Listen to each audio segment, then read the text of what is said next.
All the aviation alphabets, AOPA, AMA, EAA, FAA, EIEIO, all of them are working to educate tens of thousands of new drone users about safely sharing the airspace.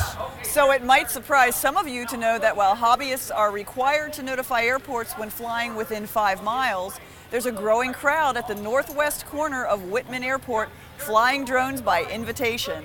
AOPA E-Media reporter Jim Moore watched unmanned aircraft take flight just 3,500 feet from the world's busiest control tower. The grass strip at Pioneer Airport becomes unmanned aircraft turf on weekday evenings from 7 to 9:30 during the big show. This is the second year that EAA has invited model aircraft enthusiasts and drone pilots to fly outside of cages up to 400 feet AGL and directly above the grass runway.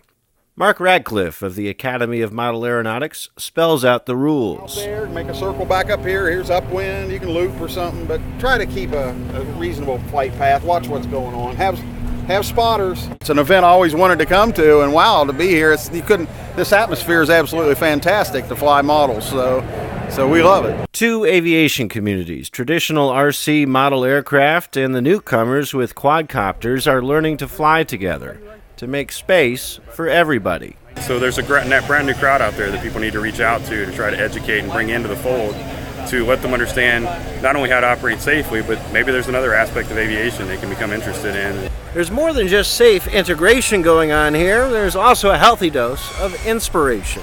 Model aviation is just a great place to get things started. It got Radcliff started on general aviation a few years ago. Started taking lessons and doing the whole thing, and joined AOPA, I joined EAA and everybody, and I got my license. So it's great now. I understand the manned aircraft world, and of course I've done the hobby world all my life. While unmanned aircraft fly cage-free at Pioneer, in the middle of the busiest airspace in the country, probably the world, the EAA experiment with drones extends to the center of AirVenture as well, inside the confines of a big tent fitted with a drone cage where demonstrations like this helped MULTICOPTER Warehouse sell about 3 dozen DJI Phantom 4s in just the first 3 days of the show. Last year, it seemed like it was almost 100% curious, hobbyist type stuff. This year, the very first day of the show, I gave a presentation on the new Part 107 rules for commercial use, which had 95 people in the audience and 91 people watching on Periscope. So that's a huge shift. And the questions that we're getting here in the booth tend to be a lot more towards the commercial aspect of it.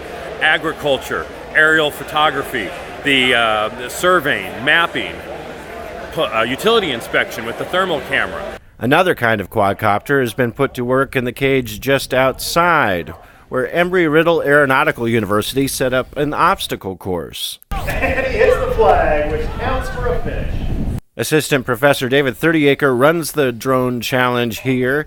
He said drones have proved to be powerful tools for engaging students, particularly the younger generation. With these systems, you're able to work on them, you're able to build them yourself, you're able to do all the work, and then there's all sorts of other pieces that go with it, the photography that goes with it, or the electronics as far as the transmissions and the communications that go with it. And at the university, we have several platforms we fly down at Daytona Beach and down at Prescott at their campuses.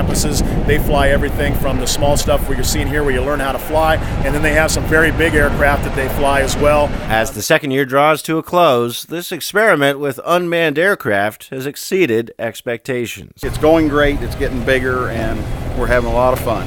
At EAA AirVenture in Oshkosh, Wisconsin, I'm Jim Moore, AOPA Live. New drone pilots should visit knowbeforeyouFly.org for the rules that apply to remote control hobby aircraft of all kinds.